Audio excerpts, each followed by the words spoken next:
Hey friends, welcome back. Today let's learn the differences between word pairs.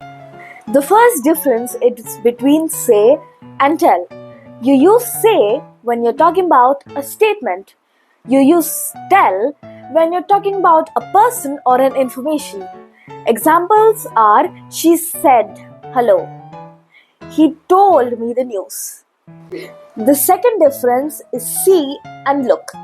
We use the word see when we automatically and naturally see something. We use the word look when we are purposefully trying to look at something. Examples can be look at the sky. I can see the stars. The third difference is between travel and trip.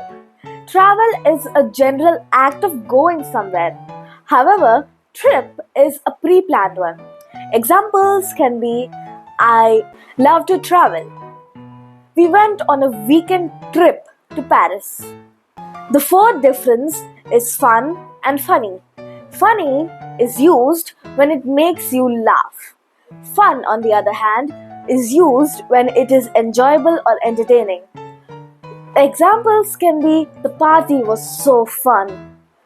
The other example can be the joke is really funny. The fifth difference is between listen and hear. Hear is passive. You can hear automatically and naturally, whereas listen is something which you do on purpose. Examples can be, can you hear that noise? And I'm listening to music. The sixth difference is between job and work. Job is a noun, a naming word, which is a specific position. However, work is something which you generally do on a daily basis. The seventh difference is each and every.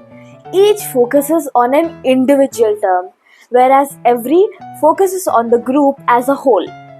Examples can be each student has a book. Every student passed the test. The eighth difference is borrow and lend. Borrow is when you take something from someone. Lend is when you give something to someone. Examples can be, can I borrow your pen? I will lend you my pen. The ninth difference is speak and talk. Speak is more formal or one way, whereas talk is more casual and two way. Examples can be, may I speak to the manager? And let's talk after class. The 10th difference is between still and yet. Still is still continuing, whereas yet, which is expected to happen. Examples can be, I'm still waiting. He hasn't come yet. Our next difference is house and home. House is the building. Home is the feeling or personal space. Examples can be, I built a house. This place feels like home. Our last difference is since and for. Since shows the starting point. For shows the length of time. For example, I've lived here since 2020. I've lived here for 3 years. Thank you so much for watching. I hope you learned something new. Please like, subscribe and share, and bye bye.